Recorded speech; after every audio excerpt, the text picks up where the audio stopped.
प्यारे दोस्तों, online class में आप सभी का स्वागत है। जैसा कि आप जानते होंगे, अब एग्जाम के बहुत कम समय रह गए हैं। ठीक है, इन दिनों आपको क्या करना है, एनर्जेटिक होके आपको मॉडल पेपर और प्रीवियस ईयर क्वेश्चन को लगातार करते रहना है। आपको दिए गए जितने भी प्रश्न हैं, चाहे वो मॉडल पेपर का हो या प्रीवियस ईयर क्वेश्चन हो, उसकी पुनरावृत्ति होती है एग्जाम में। आपको क्या करना है, लगातार क्वेश्चन का प्रैक्टिस करते रहना है। ठीक है, और इसका सबसे बेहतर माध्यम होता है आप मोबाइल हमेशा आपके पास रहता है। आप कहीं भी ट्रेवल कीजिए, कहीं भी घूमिए, आपको क्या करना है, वीडियोज देखते रहना है। और शुरू से अंत तक जब आप वीडियो देखते हैं, तो आपको प्रत्येक सेट की तैयारी आपको बेहतर ढंग से होती है। तो अभी का जो समय है, 3-4 दिन शेष रह गए हैं। इन समय में आपको लगातार मॉडल पेपर या प्रीवियस ईयर क्वेश्चन को करते रहना है। और इसी कड़ी में हम आपको बेहतर तैयारी के लिए प्रतिदिन आपको कुछ महत्वपूर्ण प्रश्नों के सेट के साथ डेली आते हैं।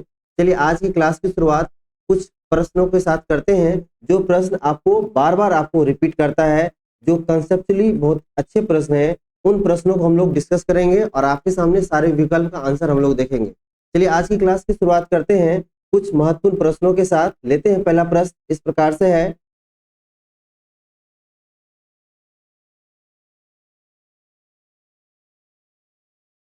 चलिए क्वेश्चन ये कह रहा है आपको, सेकेंड लोलक की आवृत्ति क्या होगी, 4 विकल्प में से।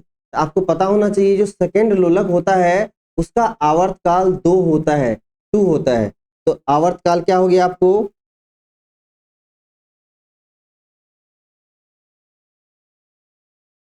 आवर्तकाल टाइम पीरियड हो गया आपको 2, और समय है 30 सेकेंड हो जाएगा। अब पूछा जा रहा है आपको आवृत्ति क्या होगी। आवृत्ति आवृत्ति का फॉर्मूला होता है 1 अपॉन आवर्तकाल। तो यहां हम करेंगे 1 अपॉन आवर्तकाल करेंगे। ठीक है, 1 अपॉन आवर्तकाल करेंगे। हमारे पास क्या है, सेकेंड लोलक की आवर्तकाल आपको 2 है, 1/2 करेंगे तो यह आएगा आपको 0.5 Hz हर्ट्ज। क्योंकि आवृत्ति का ऐसा मात्रा क्या होता है आपको, Hz हर्ट्ज होता है। इसका पहला आंसर, पहला ऑप्शन ही मिल गया। आंसर क्या हो जाएगा, आंसर आपको ए ऑप्शन हो जाएगा। अगला प्रश्न है,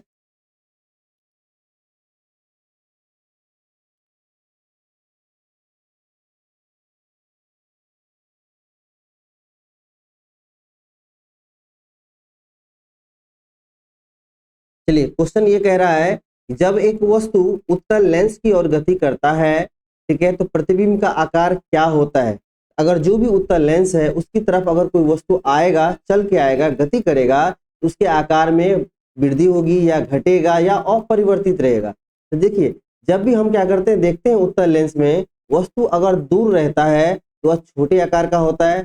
जैसे जैसे वस्तु पास आता है तो उसके आकार में क्या होती है, आपको वृद्धि होती है। क्या हो जाएगा सही आंसर, तो आकार क्या हो जाएगा, उसका प्रतिबिंब का आकार क्या होगा, बढ़ेगा। ऑप्शन बी हो जाएगा।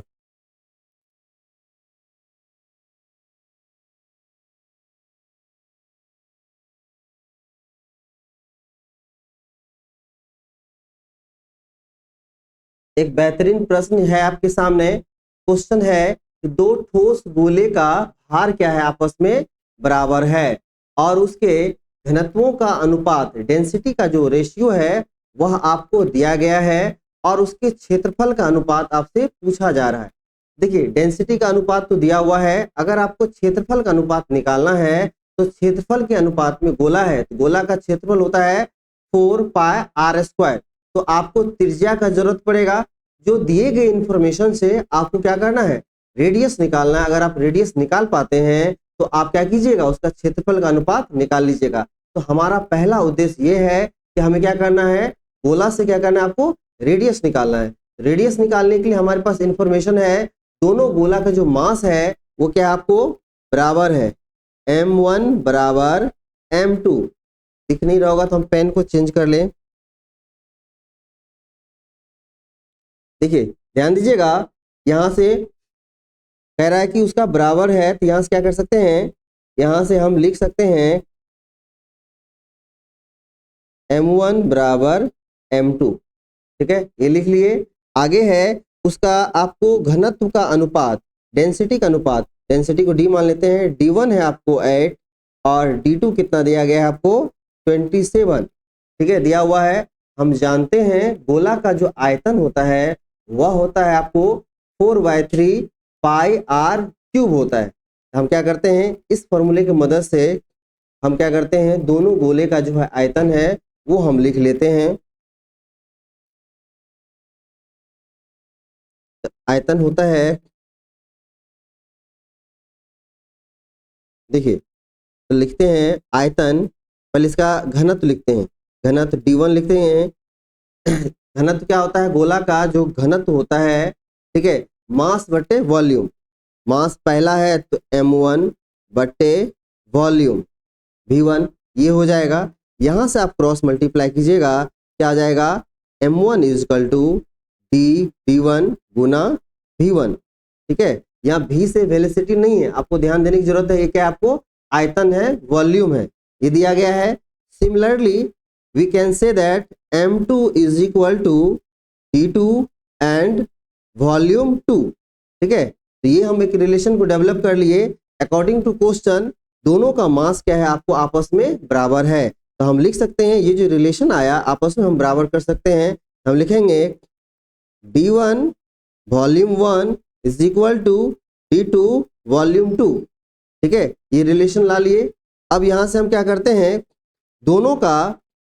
दोनों का घनत्व और वॉल्यूम को आपस में मल्टीप्लाई करेंगे। ये क्या हो जाएगा, इसका घनत्व, पहले गोले का घनत्व आपको दिया हुआ है, कितना है आपको 8 है, 8 इंटू, अब गोला का आयतन क्या हो जाएगा 4/3 पाई r1 का क्यूब इज इक्वल टू, दूसरा का आयतन कितना दिया आपको 27, सॉरी ये दूसरा का आपको डेंसिटी दिया हुआ है, और वॉल्यूम कितना दिया हुआ है आपको, इसका वॉल्यूम हो जाएगा 4/3 पाई r2 का क्यूब, हो गया आपको। देखिए ये बिल्कुल सेम टर्म है, आप गुना में सिंगल टर्म, मल्टीप्लाई के टर्म में आप काट सकते हैं, ये स्मार्ट कैलकुलेशन है, आपको ये काट दीजिएगा तो आपको फाइनली क्या है, आपको 8 इंटू r1 का cube is equal to 27 into r2 का क्यूब आ गया। यहाँ से हम क्या करते हैं, हम r1 बट्टे r2 का पूरे पे होल क्यूब ले लेते हैं, इंडिविजुअली अलग अलग भी ले सकते हैं, समान आप जानते होंगे। ये हो जाएगा आपको 27/8, ये आ गया। यहाँ से क्यूब रूट हटाएंगे, ये आ जाएगा, ऐसा कुछ हो जाएगा, एक लाइन और लिख देते हैं यहाँ पे, ये आ जाएगा r1 बट्टे r2, ठीक है। यहाँ से क्यूब हटाएंगे, यहाँ से क्यूब हटाएंगे तो ये क्या हो जाएगा आपको, इस तरफ क्यूब रूट हो जाएगा, अब क्या होगा 27, यहाँ 3 हो जाएगा 27/8, ये हो गया। आपको पता है यहाँ पे 3 का क्यूब 27 होता है, 2 का क्यूब 8 होता है, ये आ गया आपको 3/2, तो क्या निकला r1 बट्टे r2, क्या निकला आपको 3/2, ये निकल गया। अब यहाँ थोड़ा सा जगह है हमारे पास, तो यहाँ पे हम देख लेते हैं कैलकुलेशन करके, ठीक है, बिल्कुल अब बहुत चंद सेकंड में ही बन जाएगा। देखिए हमारे पास रेडियस ऑलरेडी आ चुका है, तो हमसे क्या पूछा जा रहा है आपको, हमसे पूछा जा रहा है आपको कि जो क्षेत्रफल होगा गोला का उसका रेशियो क्या है। तो क्षेत्रफल मान लेते हैं, पहला का क्षेत्रफल गोला का a1 बट्टे a2 क्या हो जाता है आपको 4 पाई r1 का स्क्वायर बट्टे 4 पाई r2 का स्क्वायर, ठीक है। तो यहाँ क्षेत्रफल का अनुपात देख लेते हैं, 4, देखिए दोनों में क्या 4 पाई कैंसिल हो गया, और हमारे पास क्या आया, रेडियस कितना आया आपको, r1 आया है आपको 3, क्या हो जाएगा 3 का स्क्वायर, r2 कितना आया आपको 2, तो 2 का स्क्वायर, ये हो जाएगा आपको 9/4। तो हमारे पास जो क्षेत्रफल और क्षेत्रफल का जो आपको अनुपात आया है वो आया आपको 9:4। देखिए कौन सा विकल्प दिया गया है, बहुत अच्छा प्रश्न था, इसका विकल्प आपको डी ऑप्शन मिल रहा होगा, डी विकल्प में ये आपको 9/9, इसको लिख सकते हैं 9:4 लिख सकते हैं, इसका सही आंसर क्या हो जाएगा आपको 9:4 हो जाएगा, ये सही आंसर आपको दिख रहा होगा, ठीक है। ऐसे प्रश्नों को आपको क्या करना है, पेन और पेपर लेके सॉल्व करना है।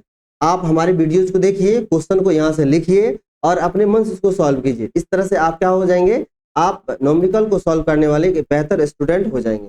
चलिए बढ़ते हैं अगले प्रश्न की ओर।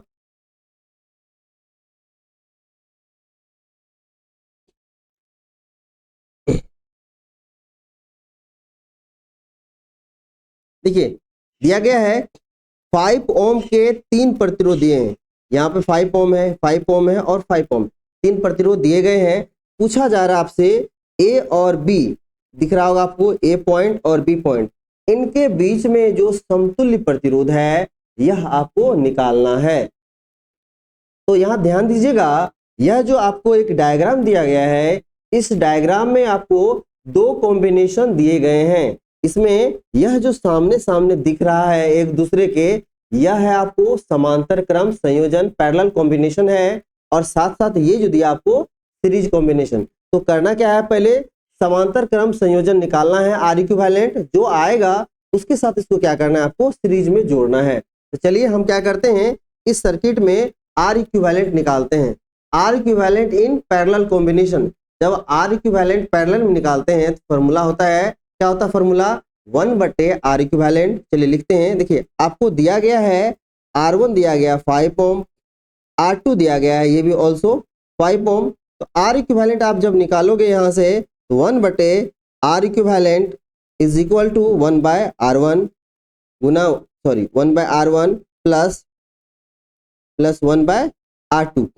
आप ये कर सकते हैं, ठीक है। एक दूसरा तरीका है, इसी को सॉल्व करके ये आता है, आप या तो यहाँ पे 1/5 और 1/5 को सॉल्व कर लीजिए। मेरा सलाह है आप बेहतर ढंग से काम कीजिए, आप इसको रिवर्स कर लीजिए। आर इक्विवेलेंट ऊपर ले गए, क्या होगा, इन दोनों का गुणनफल ऊपर आ जाएगा, R1 Guna R2 divide by इन दोनों को जोड़ के R1 प्लस R2। आप ये काम भी कर सकते हैं, आप 1/5 को भिन्न की जोड़ की तरह सॉल्व कर लीजिएगा, ठीक है, वो भी आ सकता है, सेम आएगा। इस प्रकार से कीजिएगा, ये भी आपको सेम आएगा। क्या आ जाएगा, R1 गुना R2 5 गुना 5 बटे R1 प्लस R2 5 और 5 10, तो हो गया आपको 25/10 हो गया 2.5। ये थोड़ा सा बेहतर, कम, थोड़ा सा कुछ सेकंड की बचत होती है, आप कुछ सेकंड इसके माध्यम से बचा सकते हैं। एक एक स्टेप जहां भी लगेगा आप समय बचा सकते हैं, हम बिल्कुल सलाह देंगे, आप वो काम कीजिए। ये क्या हो गया, आपको जो समतुल्य प्रतिरोध निकला वो कितना निकला, आपको 2.5 ओम निकला। अब इसको क्या करना है, अब नेक्स्ट 5 ओम के साथ इसको सीरीज में लेना है। अब ये जो निकला है ये और आर इक्विवेलेंट, अब आर डैश अगर निकालना है सीरीज में तो क्या करना है, 1 आर इक्विवेलेंट जो निकाले हैं पैरेलल में, इसको प्लस R3 को आपस में जोड़ लीजिए। आर इक्विवेलेंट पैरेलल में कितना निकला आपको 2.5 ओम, 2.5 ओम प्लस R3 कितना आपको 5, जोड़िएगा 7.5 ओम हो जाएगा। कौन सा विकल्प दिख रहा है आपको, ऑप्शन दिखिए, आप आपको ऑप्शन बी आपको दिख जाएगा, जो सॉल्व करके हम लोग लाए हैं, ये ऑप्शन बी में आपको दिख जाएगा। क्या हो जाएगा आंसर, 7.5 ओम हो जाएगा आंसर। बढ़ते हैं अगले प्रश्न की ओर।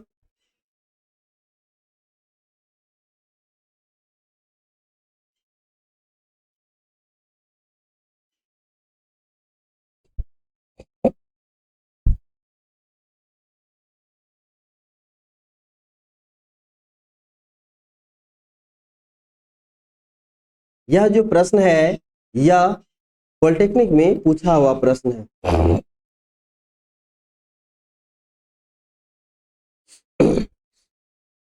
कह रहा है तुल्यकाली उपग्रह का आवर्तकाल पूछा जा रहा है। तुल्यकाली उपग्रह का अर्थ क्या है, आपको पहले ये समझना है, ठीक है। तुल्यकाली होता है के बराबर, जैसे जानते हैं पृथ्वी एक ग्रह है, पृथ्वी का उपग्रह चंद्रमा है, ठीक है।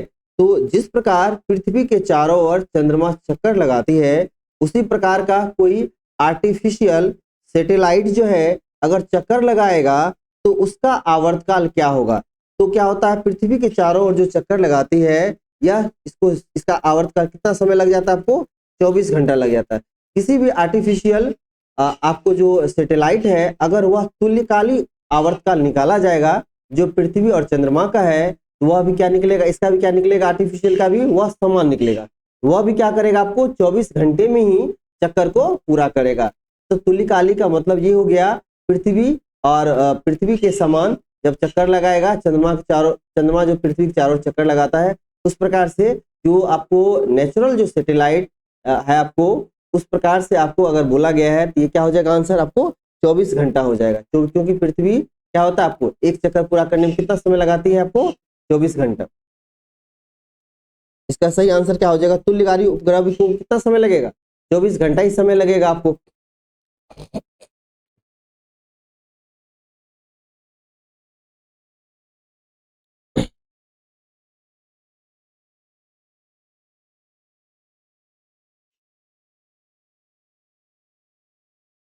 अगला प्रश्न है रेडियन बटे सेकेंड किसका मात्रक है। देखिए रेडियन क्या होता है, कोण का मात्रक होता है रेडियन, और समय का मात्रक होता है आपको सेकेंड। जब कोई देखिए इसका क्या हो जाएगा, जब कोई वस्तु किसी सर्कुलर रास्ते पर कोण बनाते हुए समय के साथ रास्ते को तय करेगी तो वह क्या कहलाता है, आपको कोणीय वेग कहलाता है। कोणीय वेग, कोणीय वेग को हम लोग ओमेगा द्वारा सूचित करते हैं। ओमेगा बराबर क्या होता है, कोणीय विस्थापन, कोणीय विस्थापन बटे समय हो जाता है। कोणीय विस्थापन बटे समय को हम लोग क्या बोलते हैं, कोणीय विस्थापन बटे समय को हम लोग बोलते हैं कोणीय वेग बोलते हैं। ठीक है, और जब कोणीय विस्थापन होगा यानी कि वस्तु के द्वारा जो कोण बनाया जाएगा इसको बोलते हैं कोण। कोण को मापेंगे हम लोग रेडियन में, कोण को मापते हम लोग रेडियन में, कोण को हम लोग मापेंगे रेडियन में, रेडियन, और समय को मापेंगे हम लोग सेकंड में। ठीक है, तो रेडियन पर सेकंड पूछा जा रहा है, क्या हो जाएगा आपको ओमेगा, कोणीय वेग का आपको SI मात्रक होता है। इसका सही आंसर हो जाएगा आपको कोणीय वेग हो जाएगा।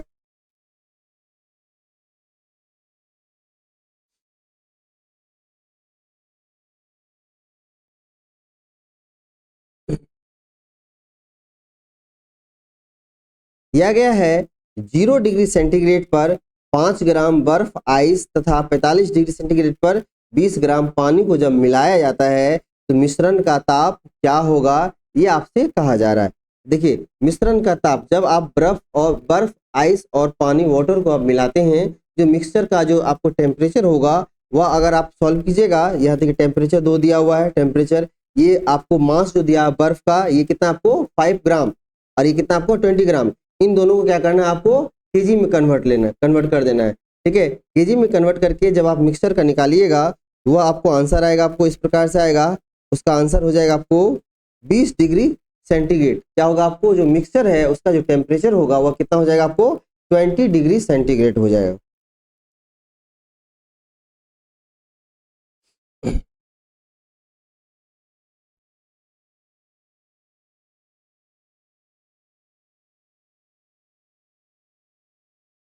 एक बेहतरीन प्रश्न दोबारा से आपके सामने आया है, कह रहा है कि दो जो है स्वरित्र द्विभुज। आपको ध्यान देना कि ये होता क्या है, ध्यान दीजिएगा, ये बार बार आपको रिपीट करता है, आपको इसको समझने की जरूरत है।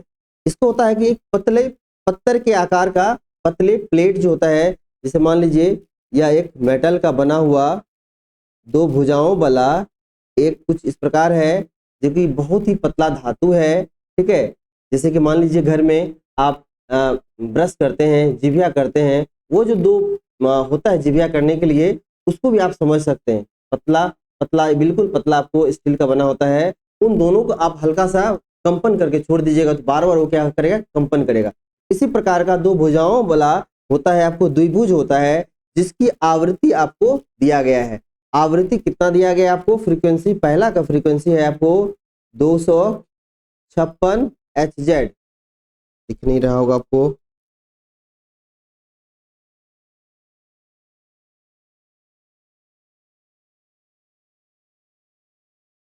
पहला का फ्रीक्वेंसी है, आवृत्ति है आपको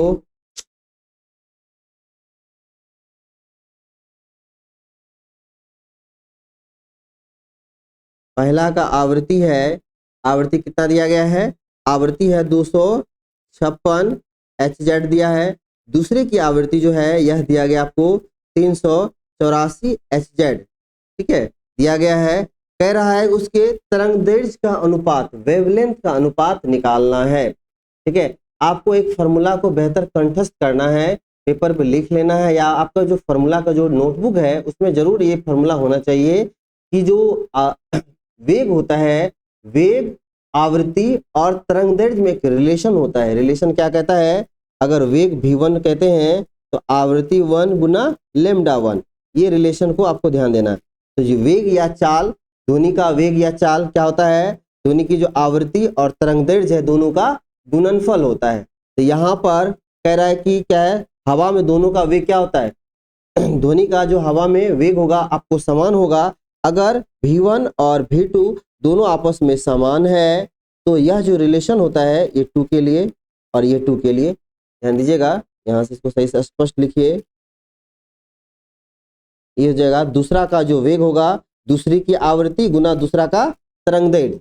तो दोनों का वेग आपस में चूंकि क्या होता है v1 बराबर v2 होता है, ठीक है।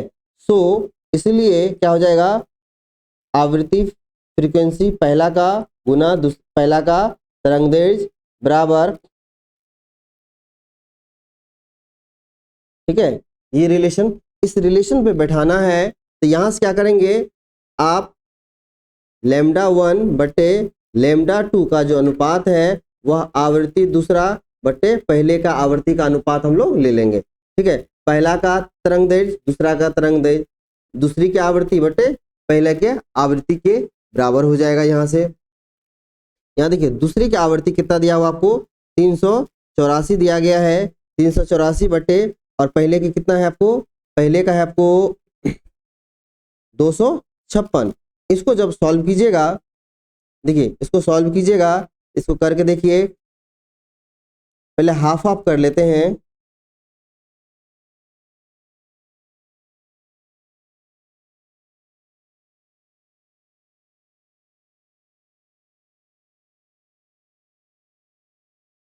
इसको सॉल्व कीजिएगा तो ये आएगा आपको 3:2। कैसे आएगा देख लीजिए, 384 को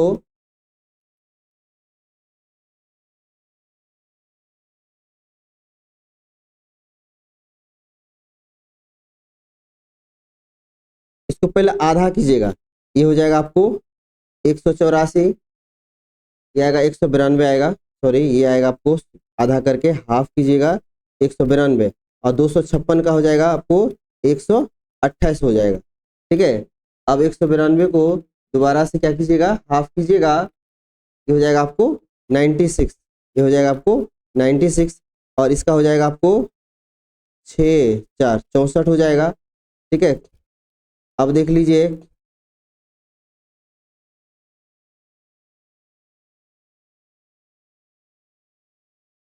इसको दोबारा से आधा कर लेते हैं,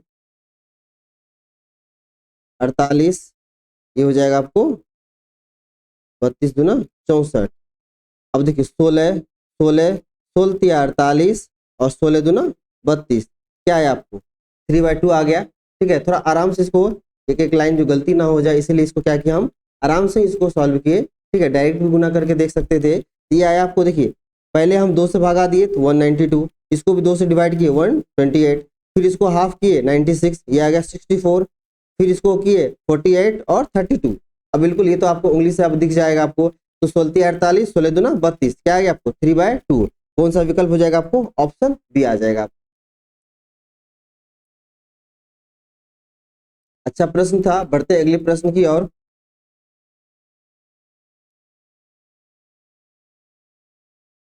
कह रहा है कि अवतल दर्पण में अगर वस्तु को फोकस और ध्रुव या पोल के बीच रखा जाए तो प्रतिबिंब की स्थिति क्या होगी, ठीक है। अवतल दर्पण में अगर वस्तु को ध्रुव और पोल के बीच रखते हैं, वस्तु का प्रतिबिंब दर्पण के पीछे आभासी, सीधा और वस्तु से बड़ा बनता है। देख लेते हैं इसमें क्या क्या ऑप्शन दिया गया है। देखिए 4 विकल्प दिए गए हैं, इसका जो प्रतिबिंब है क्या फोकस होगा, बिल्कुल नहीं होगा। फोकस और आर के बीच नहीं होगा, अनंत और फोकस के बीच नहीं होगा, दर्पण के पीछे बनेगा। आपको खासकर ध्यान देना है, अवतल दर्पण द्वारा या उत्तल दर्पण द्वारा या उत्तल लेंस अवतल लेंस, इन सभी से प्रतिबिंब प्रतिबिंब के कंडीशन से आपको प्रश्न रहते हैं। कम से कम 1 या 2 प्रश्न जरूर रहेगा, और आसान है। सिर्फ आप अगर दर्पण, उत्तल दर्पण या अवतल दर्पण द्वारा जो प्रतिबिंब है आप कैसे बनता है एक बार देख लीजिएगा, बहुत ही आसान है। आप आराम से कंपेयर करके लेंस का बना सकते हैं। आप 5-6 कंडीशन है उसको देख लीजिए, एक क्वेश्चन आपको आ सकता है इस बार। हमारी जो संभावना लग रही है, संभावित जो प्रश्न है उनमें ये प्रश्न इसमें से आ सकता है। चलिए बढ़ते हैं अगले प्रश्न की ओर।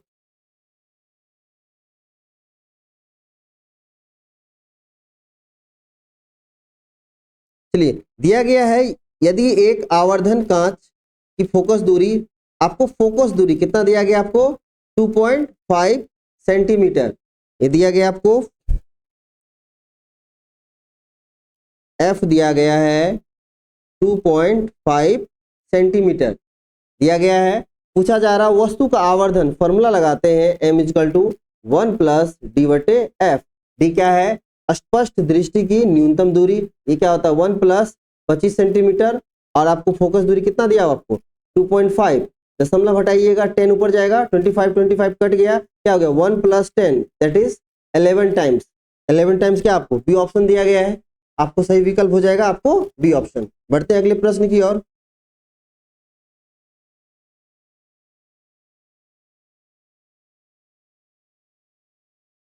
कह रहा है कि 1 किलोग्राम चीनी का भार इसमें से क्या होगा? आंसर समुद्र तल पर सर्वाधिक होगा। ठीक है, ध्यान रखना है 1 किलोग्राम चीनी का जो भार है, भार आपको क्या है, भार बराबर आपको mg मास और ग्रेविटी। ठीक है, तो क्या होगा समुद्र तल पर सर्वाधिक होगा।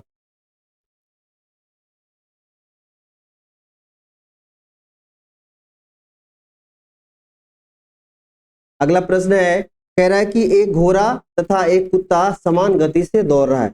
देखिए एक घोड़ा और कुत्ता दोनों का गति समान है, लेकिन दोनों का द्रव्यमान क्या समान होगा?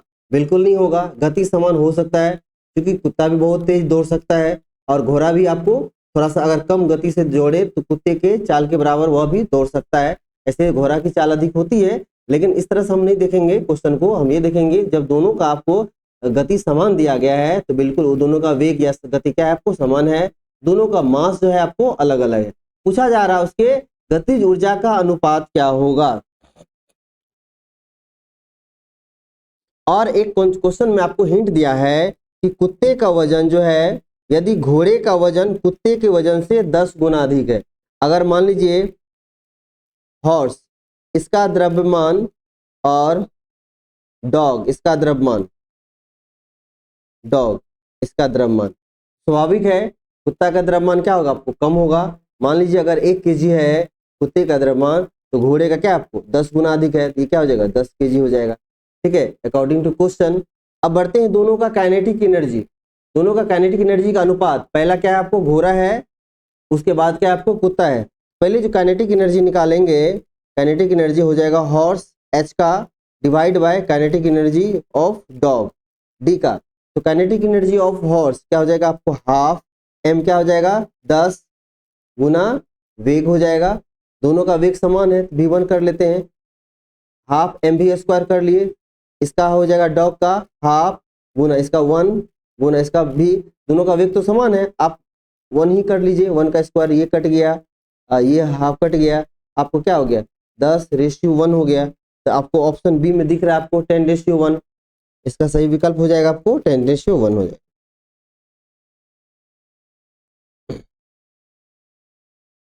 अगला प्रश्न है, यदि किसी माध्यम में ध्वनि तरंग के संचरण, संचरण किसको बोलते हैं? प्रोपगेट करना।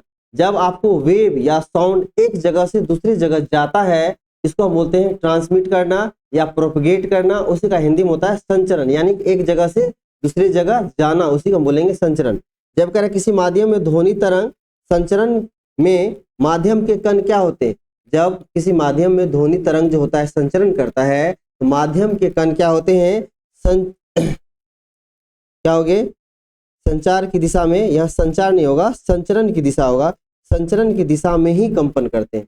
जिधर प्रोपगेशन होता है उधर ही क्या करेगा आपको कंपन करेगा, उधर ही आपको चलेगा।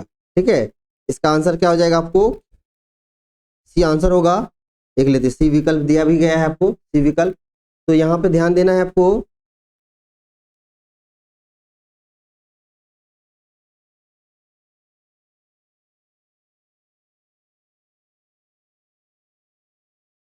यहाँ जो है आपको संभावित परिवर्तन होना चाहिए, क्या होगा आपको संचरण की दिशा में ही कंपन करते हैं। संचार तो यहाँ कंसेप्ट है नहीं आपको, ये बिल्कुल ध्यान दीजिएगा, संचरण की दिशा में कंपन करते हैं।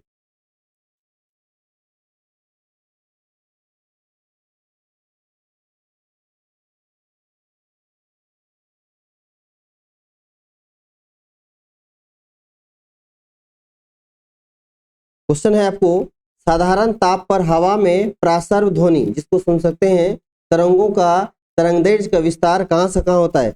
1 सेंटीमीटर से लेके 0.06 मिलीमीटर तक होता है। आपको ध्यान रखना ये न्यूमेरिकल वैल्यू पर आधारित है। जाड़े के समय किसी स्थान का ताप -50 डिग्री सेंटीग्रेड है, यह ताप फ़ारेनहाइट पे क्या होगा? यह अच्छा प्रश्न है, कंसेप्चुअल है, इसको हम बिल्कुल आराम से अच्छे से देखेंगे। पहले 4 विकल्प लिख लेते हैं। 4 विकल्प हमने लिख लिया। आपको दिया गया है टेम्परेचर, टेम्परेचर क्या है आपको? -50 डिग्री सेंटीग्रेड। दिख नहीं रहा, पेन को चेंज कर लें। चले ये ले लेते हैं। आपको टेम्परेचर कितना दिया गया है? -50 डिग्री सेंटीग्रेड टेम्परेचर आपको दिया गया है। -50 डिग्री सेंटीग्रेड दिया गया है। तो पूछा जा रहा फ़ारेनहाइट पे। आपको ध्यान रखना है कि डिग्री सेल्सियस और फ़ारेनहाइट का आपस में क्या रिलेशन है। तो रिलेशन ये कहता है C/100 is equal to F-32 divide by 180। ये रिलेशन आपको होता है, आपको ध्यान रखना है। ये क्या है? डिग्री सेल्सियस, और ये क्या है? फ़ारेनहाइट का। तो आप क्या कर सकते हैं, यहाँ से एक जीरो को काट कर सकते हैं, कम कर सकते हैं, जिससे क्या होगा? कैलकुलेशन आपका थोड़ा आसान होगा। तो यहाँ से आप इसको सॉल्व कीजिएगा, यहाँ से रखिए, वैल्यू रखिए। ये आपको दिया गया है कितना? F-32/18 बराबर C/10 दिया हुआ है, ठीक है। और टेम्परेचर कितना दिया हुआ आपको? -50 दिया हुआ है। इसकी जगह लिख सकते हैं -50 डिवाइड बाय 10। आप चाहे तो यहाँ से भी एक जीरो को कम कर लीजिए, आसान तरीका है, ठीक है। या नहीं तो इसको छोड़ देते हैं, इससे ज़्यादा परिवर्तन नहीं आएगा। आप कर सकते हैं -50/10, क्रॉस मल्टीप्लाई कीजिएगा तो 10F क्रॉस मल्टीप्लाई कीजिएगा, 10F minus 320 is equal to -50 गुना 18। आप कीजिएगा तो यहाँ से 10F माइनस 320 बराबर -18×5 = 90 हो जाएगा, 900 हो जाएगा। इसको उस तरफ ले जाइएगा तो 10F बराबर -900 प्लस 320, -900 प्लस 320। तो -900 उसमें 320 प्लस हो रहा है, तो माइनस हो जाएगा आपको 900 में से 300 जाएगा आपको 600, 600 में से भी जाएगा 580, तो -580 हो गया। इसलिए यहाँ से इसलिए क्या करेंगे, अगर f निकालेंगे, f बराबर हो जाएगा -580 डिवाइड बाय 10। जीरो कट गया, क्या आया आपको? -58, ठीक है, -58। आपको कौन सा विकल्प दिख रहा है? आपको पहला ही ऑप्शन आपको दिख रहा होगा कि -58 आपको फ़ारेनहाइट दिया गया है, ठीक है। तो इसका सही विकल्प क्या हो जाएगा? माइनस में आया है, आपको ध्यान रखना है, -58 डिग्री फ़ारेनहाइट। चलिए बढ़ते हैं अगले प्रश्न की ओर।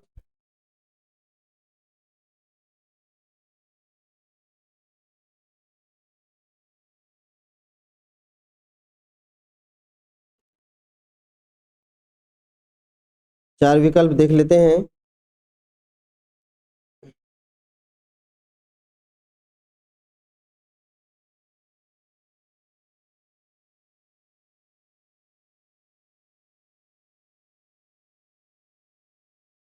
चलिए दिया गया है आपको 15 ग्राम पानी में 60 कैलोरी उष्मा अगर दी जाए तो उसके ताप में वृद्धि कितना होगा। सबसे पहला इंपॉर्टेंट फार्मूला है, बिल्कुल ध्यान से सुनिए। इंपॉर्टेंट फार्मूला ये कहता है amount of heat equal to MS delta T कह सकते हैं। ये क्या है? मास है। ये क्या है? विशिष्ट उष्मा है। ये ताप में वृद्धि है। इस फॉर्मूले को कंठस्थ कर लीजिए अभी, साथ ही साथ जब आप देख पा रहे हैं ये भी फॉर्मूला आपको याद हो जाना चाहिए, ठीक है। इस फॉर्मूले की मदद से हम इस सवाल को करने वाले हैं। आपको देखिए यहाँ से हम क्या निकालेंगे, पूछा क्या जा रहा है? ताप में वृद्धि, इसीलिए डेल्टा T अगर निकालेंगे तो Q/, हो जाएगा आपको MS हो जाएगा। तो देखिए उष्मा की मात्रा कितना दिया गया आपको? 60। ये 60 डिवाइड बाय मास कितना दिया गया आपको? मास है आपको 15 ग्राम। और आपको पानी का जो विशिष्ट उष्मा होता है, पानी का विशिष्ट उष्मा होता है, आपको ध्यान रखना है कितना ये होता है, आपको याद रखिएगा 1 कैलोरी बटे ग्राम डिग्री सेंटीग्रेड, यहाँ रख लेंगे 1 रख लेंगे। ठीक है, आप अगर 1 रखिएगा सॉल्व करके होगा 15 चौके 60 आ जाएगा आपको। चार विकल्प दिया गया है 4 डिग्री सेंटीग्रेड। कैसे, कौन सा ऑप्शन है आपको? आपको ऑप्शन डी में आपको दिख रहा होगा 4 डिग्री सेंटीग्रेड है। ठीक है, अच्छा प्रश्न था, इससे क्वेश्चन बार बार आता है, आपको ध्यान से इस फॉर्मूले को याद करने की जरूरत है। इसका आंसर हो जाएगा आपको ऑप्शन डी। देख लीजिए आपको ऑप्शन डी आ रहा है सही आंसर। जब जल को 0 डिग्री से गर्म किया जाता है तो इसका आयतन,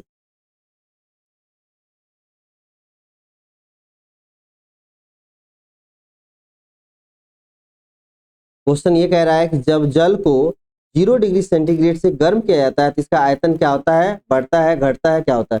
तो जब आप वाटर को 0 डिग्री से 4 डिग्री सेंटीग्रेड तक गर्म करते हैं तो इसका आयतन क्या होता है? पहले घटता है। इसका आयतन क्या होता है आपको? 4 डिग्री तक इसका आयतन क्या होता है आपको? घटता है। और 4 डिग्री के बाद इसका आयतन क्या होता है आपको? बढ़ता है। तो क्या हो जाएगा आंसर? कह रहा है आपको 0 से 4 का तो जिक्र नहीं किया गया है। जब 0 डिग्री से गर्म करते हैं तो इसका आयतन क्या हो जाएगा? पहले आपको 4 डिग्री तक घटता है। इसका ऑप्शन बी हो जाएगा। चलिए देख लेते हैं आंसर क्या हो जाएगा आपको। ऑप्शन बी 4 डिग्री तक ही घटता है, उसके बाद ये बढ़ता है। ठीक है, आपको ध्यान से देखने की जरूरत है, 4 डिग्री तक घटता है।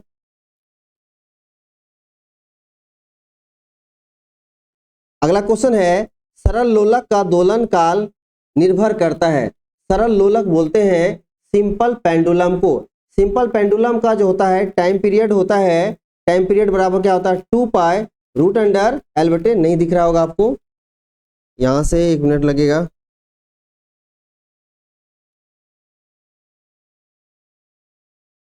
देखिए टी बराबर क्या होता है? 2 पाई रूट अंडर एल बटे जी होता है। तो सिंपल पेंडुलम का जो आवर्तकाल होता है 2 pi root under L by g. देखिए यहाँ से आवर्तकाल इसके लंबाई पर निर्भर करता है। ठीक है, आपको ऑप्शन दिया गया है, क्या द्रव्यमान पर निर्भर करता है? आपका जवाब होगा बिल्कुल नहीं, द्रव्यमान पर निर्भर नहीं करता है। लंबाई पर है, पूर्ण ऊर्जा पर, महत्तम चाल पे, ये सारे गलत विकल्प दिए गए। अच्छे विद्यार्थी बहुत तेजी से समझ जाते हैं कि आंसर क्या होगा। बहुत सारे प्रश्न का आंसर आप 1 सेकंड 2 सेकंड में ही कर सकते हैं। ठीक है, यह प्रश्न उसी कैटेगरी में आता है जिसका आंसर बिल्कुल आप 1 सेकंड में कर सकते हैं। तो क्या हो जाएगा? इसके लंबाई पर निर्भर करता है, सही आंसर है आपको।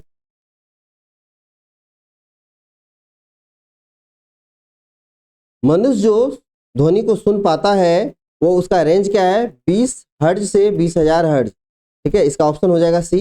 ये प्रश्न कई बार आप लोग भी सुने होंगे। ठीक है, लेकिन हाँ इन प्रश्नों में गलती नहीं करना है। जो आसान प्रश्न है सावधानी से उसे आंसर करना है। लेकिन जरूरी नहीं कि सारे बच्चों के प्रश्न का आंसर आता होगा, अच्छे विद्यार्थी जरूर आता होगा। तो आपको क्या करना, अच्छे विद्यार्थी की श्रेणी में आपको अपने आप को लाना है। अगला क्वेश्चन है, यह गंभीरता से देखने वाला प्रश्न है। बिल्कुल अलर्ट होके और सावधान होके यह प्रश्न को देखिए। क्या कहा जा रहा है? एक रेडियो एक्टिव पदार्थ का अर्ध आयु 4 महीने दिया गया है। हाफ लाइफ कितना दिया गया है? हाफ लाइफ है आपको 4 महीने। महीने को सारा आंसर आपको मंथ में है तो ध्यान देने की जरूरत नहीं है, मंथ में ही आपको है। उस पदार्थ का 3/4 क्षय होने में कितना समय लगेगा? उस पदार्थ का अगर 3/4 अगर क्षय होता है या नष्ट होता है उसमें कितना समय लगेगा? देखिए जो भी कोई पदार्थ रहा होगा, मान लीजिए उसका 1 भाग रहा होगा। ठीक है, शुरू में 1 भाग रहा होगा, उसमें से 3/4 आपका क्षय हो जाता है तो -3/4 कीजिएगा तो क्या आ जाएगा आपको? आ जाएगा आपको 1/4। ठीक है, अब जो शेष रह गया है वह कितना रह गया आपको? 1/4। तो जो आपको शुरुआत में आपको जो दिया गया है ये क्या है आपको? 1 भाग एन नॉट, इसको एन नॉट ले लेते हैं। शुरुआत इनिशियल को हम लोग 0 शुरू करते हैं, एन नॉट शुरू में ले लेते हैं 1 भाग। और बाद में यह घट के कितना हो जाता है आपको? एन क्या हो जाता है आपको? 1/4 शेष भाग इसको कह सकते हैं। ये प्रारंभिक अवस्था में है और ये शेष है आपको बचा हुआ कितना है आपको? एन है। ये कितना आपको? 1/4 है। ठीक है, अब कह रहा है उसको समय कितना लगेगा। तो फॉर्मूला होता है आपको एन बराबर एन नॉट इंटू हाफ के पावर टी। ठीक है, यहाँ से आप n कितना है आपको 1/4 बराबर n नोट पहले क्या था, प्रारंभ में कितना था 1 गुना 1/2 पे पावर t। तो 1/4 को आप लिख सकते हैं 1/2 का स्क्वायर लिख सकते हैं बराबर 1/2 पे पावर कितना हो जाएगा आपको, हो जाएगा आपको t। देखिए दोनों का आधार समान है तो क्या करेंगे, पावर को इक्वेट कर देंगे बराबर, इसलिए क्या हो जाएगा t बराबर क्या हो जाएगा आपको, कितना निकला आपको 2। तो यहाँ से हम क्या किए, कई जगह आपको t की जगह n लिखा हुआ रहता है, तो n समझिए, या मेरा मन था हमने क्या किया t ले लिया। अगर मेरा मन करेगा कभी हम क्या करेंगे t की जगह हम n ले लेंगे। आपका भी जो मन करेगा आप मन से कीजिए, अगर आपका मन करे तो t ले लीजिए पावर में, मन करे तो n ले लीजिए। लेकिन आपको ध्यान रखना है n क्या है, पावर, समय है, आपको दोनों जगह चाहे n लीजिए या t लीजिए, आपको ये समझना है क्या है, आपको दोनों समय दिया गया है आपको। ठीक है, यहाँ से हम क्या किए, निकाल लिए, 2 निकाल लिए। अब कहा जा रहा है आपको, अब कहा जा रहा है कि जो टोटल टाइम होता है, जो टोटल कुल समय टोटल टाइम, तो टोटल टाइम क्या हो जाता है आपको n गुना हाफ लाइफ। ध्यान रखना है, टोटल समय जो होता है अर्ध आयु, आधा आयु और आधा आयु, तो टोटल अगर टाइम निकालेंगे तो क्या होगा, समय से मल्टीप्लाई हो जाएगा। तो यहाँ पे हम क्या किए, देखिए n लिख दिए, ये क्या है हमारा t है, हमने यहाँ क्या माना है, t माना है। अब यहाँ t ले लीजिए, t जो टाइम यहाँ निकाले हैं वो t, तो निकाला गया टाइम कितना आपको 2 है, और हाफ लाइफ कितना दिया गया आपको, हाफ लाइफ आपको 4 महीने, तो 4 गुना 2 8 महीने आ गया, 8 महीने बिल्कुल इसका आंसर आ गया है। अब इसके विकल्पों की ओर चलते हैं। पहला विकल्प है 3 महीने, ये नहीं होगा। दूसरा है 4 महीने, तीसरा 8 महीने और चौथा है 12 महीने। तो सही आंसर आपको क्या आ गया, आपको 8 महीने इसका होगा सही आंसर। यह जो दिया गया है ये गलत आंसर दिया गया है, आपको आंसर को सुधारना है। आंसर में क्या हो जाएगा, ये सी ऑप्शन हो जाएगा, इसका आंसर क्या हो जाएगा आपको, सी ऑप्शन हो जाएगा।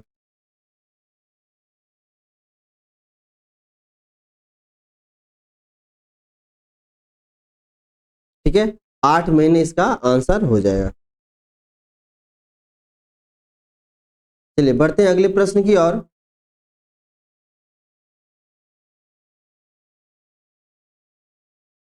किसी परमाणु के नाभिक में कौन कौन से कण रहते हैं, किसी परमाणु के नाभिक में जो कण रहते हैं वह कण है आपको, वह कण है प्रोटॉन और न्यूट्रॉन। नाभिक में देखिए P+N नाभिक में जो पाए जाते हैं प्रोटॉन और न्यूट्रॉन ही पाए जाते हैं। ठीक है, आपको पता होगा किसी परमाणु के नाभिक में क्या होते हैं, प्रोटॉन और न्यूट्रॉन पाए जाते हैं, और इलेक्ट्रॉन क्या होते हैं, कक्षाओं में चक्कर लगाते हैं।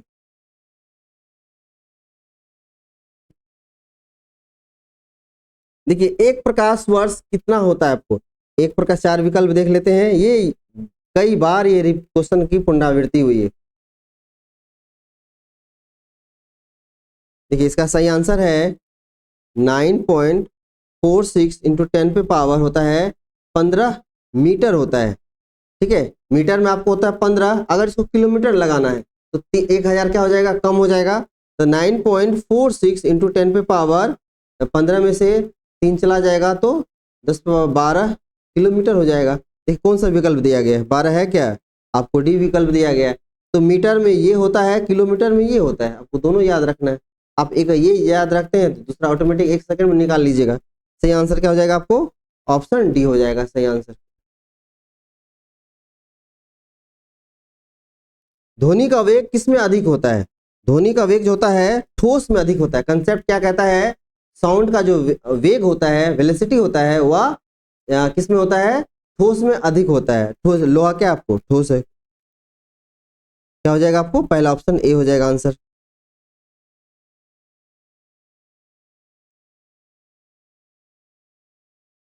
कह रहा है ध्वनि का वेग अधिकतम होगा किसमें, 20 डिग्री पर नर्म वायु में क्या होगा, इन विकल्पों के हिसाब से आपको क्या होगा, 20 डिग्री पर नर्म वायु में अधिक होगा आपको।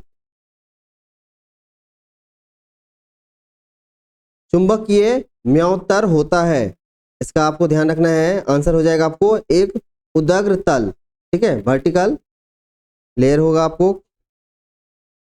लेसर प्रकाश पुंज का फैलाव कहां से कहां तक होता है, लेसर जिसको एक लेजर होता है, ये होता है बहुत कम, इसका फैलाव फैलता नहीं है। वो क्या होता है, एक वर्णिक प्रकाश होता है, प्रकाश पुंज होता है, यानी कि एक जो है ना बीम्स, जैसे आप मेला में या कहीं भी आप देखे होंगे लेजर लाइट मारा जाता है, क्या होता है वो दूर तक जाता है और एक प्रकार का रंग क्रिएट करता है। ठीक है, एक वर्णी होता है उसका प्रकाश, और वो बहुत ज्यादा फैला हुआ नहीं था, अगर फैलेगा तो उसका रेंज घट जाएगा, उसकी इंटेंसिटी घट जाएगी। इसीलिए क्या होता है, लेजर प्रकाश एक वर्णी होता है, एक जगह पर फोकस होता है और दूर तक ये मार करता है। क्या हो जाएगा आपको, बहुत कम होता है, इसका फैलाव कम होता है।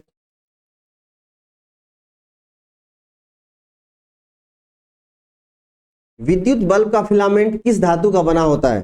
तो ये तो सब कोई जानता होगा, टंगस्टन का बना होता है विद्युत बल्ब का, यानी कि बल्ब का जो फिलामेंट है वह टंगस्टन का बना होता है।